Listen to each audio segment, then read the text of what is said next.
संगठनात्मक तरीके से अगर बात करें तो उनके पास संगठन का एक तजुर्बा नहीं था और उसी तजुर्बे के कारण भजनलाल शर्मा पर मोहर लगी। भजनलाल शर्मा बीते करीब 15 से 20 साल से लगातार संगठन में काम कर रहे थे।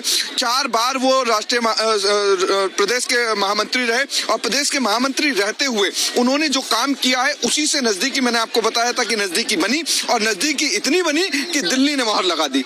नजदीकी इतनी बनी कि दिल्ली ने मोहर लगा दी। बहुत सारे लोग चर्चा करेंगे कि पहली बार विधायक बने और सीधे मुख्यमंत्री की कुर्सी पर काबिज हो गए। अभी जो लोगों से हम बात कर रहे थे तो उन्होंने कहा कि एक ऐसा कार्यकर्ता, सोचिए बीजेपी में हो सकता है कि पहली बार विधायक बने और सीधे मुख्यमंत्री बन जाए, तो इसको जाहिर तौर पर बीजेपी भुनाएगी भी कि देखिए यहाँ पर एक ऐसी पार्टी है जहाँ पर फर्स्ट टाइम एमएलए और सीधे सीएम की कुर्सी तक जा सकता है, किसी और पार्टी में नहीं होगा। बिल्कुल, इसमें कोई दोहराई नहीं है। इसमें ये प्रैक्टिकल ये प्रयोगशाला है, बीजेपी की बहुत बड़ी प्रयोगशाला है जिसमें सीधे तौर पर साफ कहा जाता है कि प्रयोगशाला में किसी का भी नंबर आ सकता है। एक विधायक जिसने पहली बार चुनाव लड़ा, पहली बार चुनाव जीता, पहली बार विधानसभा में पहुंच रहे हैं और पहली बार मुख्यमंत्री, ऐसा नंबर कहीं नहीं लगने वाला। लेकिन संगठन में कितना काम हुआ है, रगड़ाई कितनी हुई है, ये बहुत बड़ी बात है। क्योंकि संगठन में उन्होंने अलग अलग प्रदेश अध्यक्षों के साथ में किया है। उन्होंने सीपी जोशी के साथ में काम कर रहे हैं फिलहाल, उन्होंने उससे पहले सतीश पूनिया के साथ में काम किया, उन्होंने उससे पहले अशोक परनामी के साथ में काम किया। तो ये बहुत बड़ी चीज हो जाती है कि अलग अलग प्रदेश अध्यक्षों के साथ में जब आप काम करते हैं उसके साथ भी आप संगठन महामंत्री के पोस्ट पे रहते हैं और आप संगठन के इतने निष्ठावान हो जाते हैं कि आपको पता लग जाता है कि अलग अलग कास्ट इक्वेशन के हिसाब से काम। मौजूदा अध्यक्ष और पूर्व अध्यक्ष के साथ राजस्थान के उन्होंने काम किया और आप जैसा अमरदीप कह रहे हैं संगठन में काम करने से सीधे सीधे पकड़ मजबूत हुई है, बड़ी बड़ी। देखिए, अब राज्यपाल के यहाँ पे निकलने वाले हैं खुद राजनाथ सिंह और भजनलाल शर्मा। अब राज्यपाल के पास जाएंगे, सरकार बनाने का दावा पेश करेंगे, कुछ ही सेकंड बाद इसी सड़क से आगे की तरफ निकलेंगे और महज 4 मिनट बाद राजभवन में पहुंचेंगे। वहां कलराज मिश्र से मुलाकात करके सरकार बनाने का दावा ठोकेंगे। ये भी बड़ी खबर हम बता रहे हैं।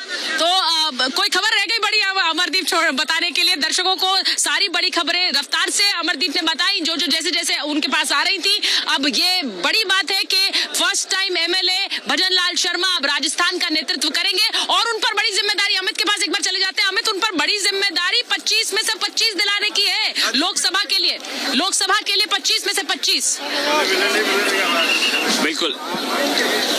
बिल्कुल सुचरिता, देखिए पहली बार जीत कर आए, मुख्यमंत्री का ताज मिल गया, 4 बार के महासचिव रहे। संगठन की जानकारी जरूर है लेकिन सांगानेर से जीत कर आए हैं, 48,000 वोटों से जीते। लेकिन उनके लिए ये राह आसान नहीं होगी। एक नए आदमी के लिए जो पहली बार मुख्यमंत्री बनना, पहली बार विधायक बनकर आया, उसके लिए इतने बड़े राज्य को चलाना बहुत टेढ़ी खीर है और इसीलिए शायद बैलेंस करने के लिए दिया कुमारी और चुनाव लड़े, जीत के आए। अंदर क्या क्या हुआ, कैसे कैसे चेहरे खिले हुए थे? सर क्या हुआ अंदर? नहीं, बहुत अच्छा निर्णय किया हमारे केंद्रीय नेतृत्व ने। भजनलाल जी को चीफ मिनिस्टर घोषित किया है और पूरे विधायक दल के सभी सदस्यों ने जबरदस्त स्वागत सत्कार किया। तो जब भजनलाल जी के नाम का ऐलान हुआ तो वहाँ पर क्या हुआ, कैसा रिएक्शन था? नहीं, कोई रिएक्शन, सब खुशी थे, सब खुश थे। पहली बार विधायक बने और सीधे मुख्यमंत्री? नहीं, ऐसा कुछ नहीं है। पहली बार के भी बहुत सारे विधायक मुख्यमंत्री बने हुए हैं।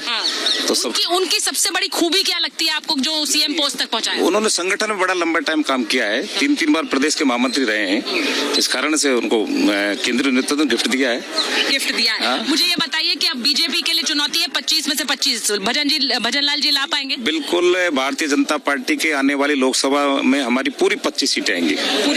एक सवाल मैं भी राजेंद्र जी आपसे करना चाहूंगा, क्योंकि मीणा कम्युनिटी रह गई अभी, तो क्या गृह मंत्री के रूप में अगले जो गृह मंत्री होंगे वो किरोड़ीलाल मीणा होंगे? क्योंकि सत्ता तो उन्होंने, संघर्ष तो सड़क पे किया 5 साल, लेकिन क्या इसका जवाब आप दे पाएंगे? नहीं, उनको देखो, दीनहीन गरीब की सेवा करना उनका शुरू से मकसद रहा है और वो सड़क पर संघर्ष करते आए हैं और जो भी पार्टी जिम्मेदारी देगी वो निश्चित रूप से लेंगे। अच्छा, 2 डिप्टी सीएम